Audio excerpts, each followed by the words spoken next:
जय श्री राम। आप सभी को प्रणाम।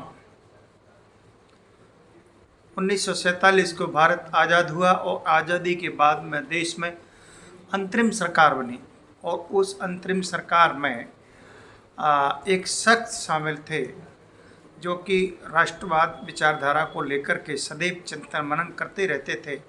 उनका नाम था पंडित श्यामा प्रसाद मुखर्जी।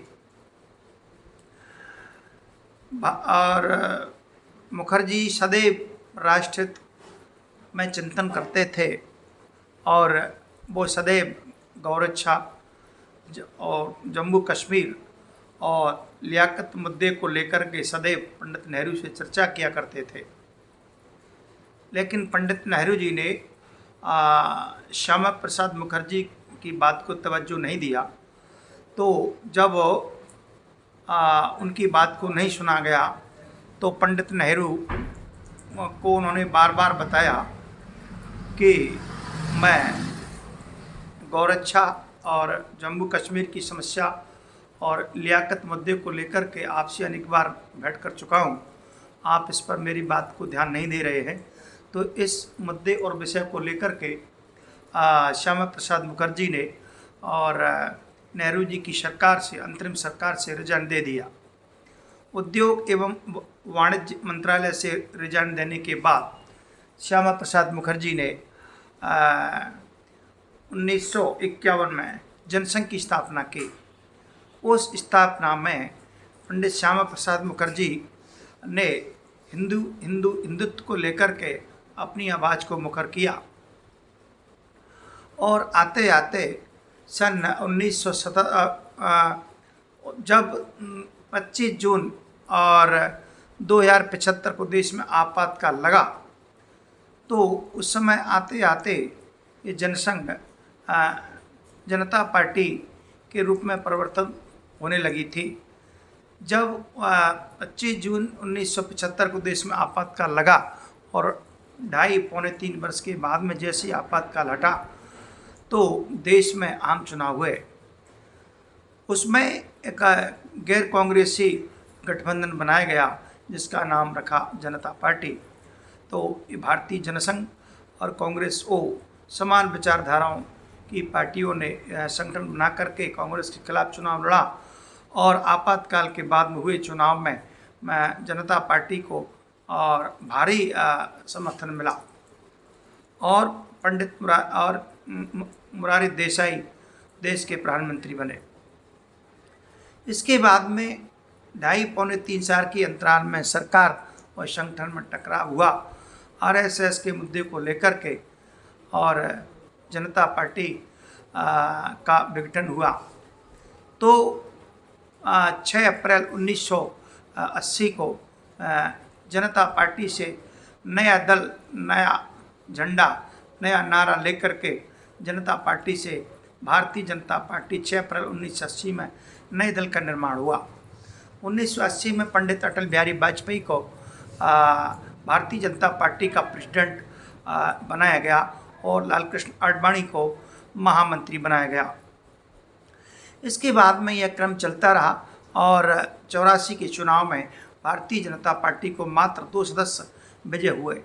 एक महसाणा से पटेल गुजरात से और एक आंध्र से रेड्डी साहब, 2 सदस्यों को लेकर के भारतीय जनता पार्टी की विजय रथ यात्रा लगातार चलती रही। 1999 में हुए चुनाव में 1989 में हुए चुनाव में भारतीय जनता पार्टी 85-86 सीट लेकर के विश्वनाथ प्रताप सिंह की सरकार को बाहर से समर्थन दिया और संयुक्त मोर्चा की सरकार बनी। लेकिन राम जन्मभूमि मुद्दे को लेकर के और लालकृष्ण आडवाणी जी की यात्रा को जब रोका गया तो भारतीय जनता पार्टी ने समर्थन खींचा और जो सरकार का संयुक्त मोर्चा सरकार का पतन हुआ, जन मोर्चा सरकार का पतन हुआ और वीपी सिंह प्रधानमंत्री से रिजाइन उनको देना पड़ा। इसके बाद में भारतीय जनता पार्टी का विजय रथ लगातार यह सिलसिला चलता रहा। 1996 के चुनाव में भारतीय जनता पार्टी भारत की सबसे अधिक सीट लेकर के 161 सीट लेकर के भारतीय जनता पार्टी सबसे बड़ी पार्टी बनी। राष्ट्रपति महोदय ने अटल बिहारी वाजपेयी को प्रधानमंत्री के लिए आमंत्रित किया और सरकार बनी। 13 दिन की सरकार भारतीय जनता पार्टी की बनी। इसके बाद वाजपेयी साहब को रिजाइन देना पड़ा। 1998 में हुए चुनाव में भारतीय जनता पार्टी को 181 सीट लेकर के भारतीय जनता पार्टी पुनः देश की सिंगल लार्जेस्ट पार्टी बनी और अनेक दलों को मिलाकर के भारतीय जनता पार्टी की 13 महीने की सरकार चली, लेकिन जयललिता के कारण सरकार 13 महीने के बाद फिर गिर गई। फिर 1999 में हुए चुनाव के बाद में भारतीय जनता पार्टी को पुनः 181 सीट लेकर के आप पुनः अनेक राष्ट्रीय जनतांत्रिक गठबंधन का गठन हुआ और एनडीए की सरकार बनी और गैर कांग्रेसी सरकार 5 वर्ष का सरकार का कार्यकाल पूरा किया। अटल बिहारी वाजपेयी जी ने 1999 से लेकर के 2004 तक देश का नेतृत्व किया, लेकिन 2004 और 2009 में सरकार भारतीय जनता पार्टी की स्थिति कमज़ोर हुई। 2004 के चुनाव में भारतीय जनता पार्टी 138 सीट लेकर के और 2009 में 116 सीट लेकर के विपक्ष में बैठने को मजबूर हुई। लेकिन इसके बाद में 2014 के चुनाव में भारतीय जनता पार्टी ने प्रचंड 282 सीट जीत करके और पुनः भारतीय जनता पार्टी एनडीए की सरकार देश में बनाई। इसके बाद क्रम चलता रहा और 2019 में हुए चुनाव में भारतीय जनता पार्टी ने 303 सीट जीत करके कीर्तिमान स्थापित किया और पुनः नरेंद्र मोदी भारत के दूसरी बार प्रधानमंत्री। गैर कांग्रेस की सरकार की तीसरी सरकार थी। अटल बिहारी वाजपेयी, नरेंद्र मोदी, फिर 2019 में फिर नरेंद्र मोदी। इसके बाद में सरकार लगातार चलती रही और इसके बाद में पुनः 2024 में चुनाव हुआ। फिर भारतीय जनता पार्टी को बहुमत से मामूली सा अंतर रहा और 240 सीट लेकर के पुनः एनडीए की सरकार देश में बनी और भारतीय जनता पार्टी शून्य से और शिखर तक लगातार बढ़ती रही। इसमें 3 मोड़ आए। 1951 में पंडित श्यामा प्रसाद मुखर्जी और फिर इसके बाद में 1980 में लाल कृष्ण आडवाणी, अटल बिहारी वाजपेयी का दौर आया और 1914 में मोदी जी और अमित शाह का दौर आया। इसके बाद में वह दौर लगातार चल रहा है।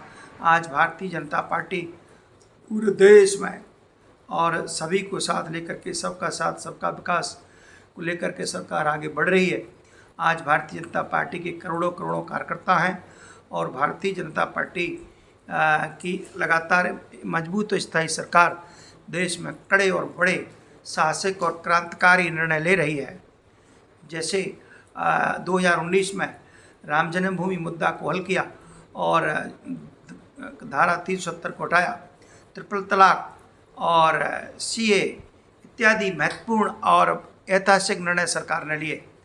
अभी 2 दिन पहले, स्थापना के 2 दिन पहले 2 और 3 अप्रैल को भी सरकार ने ऐतिहासिक और क्रांतिकारी निर्णय लिए हैं और इसके अंतर्गत भारतीय जनता पार्टी सरकार ने दोनों सदनों में, राज्यसभा और विधानसभा में पूर्ण बहुमत से वक्फ बोर्ड संशोधन को पास करके राष्ट्रपति महोदय को भेजा। राष्ट्रपति महोदय ने इस पर हस्ताक्षर कर और वक्फ बोर्ड को एक कानूनी दर्जा प्रदान कर दिया। तो देश भारतीय जनता पार्टी के नेतृत्व में लगातार आगे बढ़ रहा है। हमारा देश का गौरव बढ़ा है।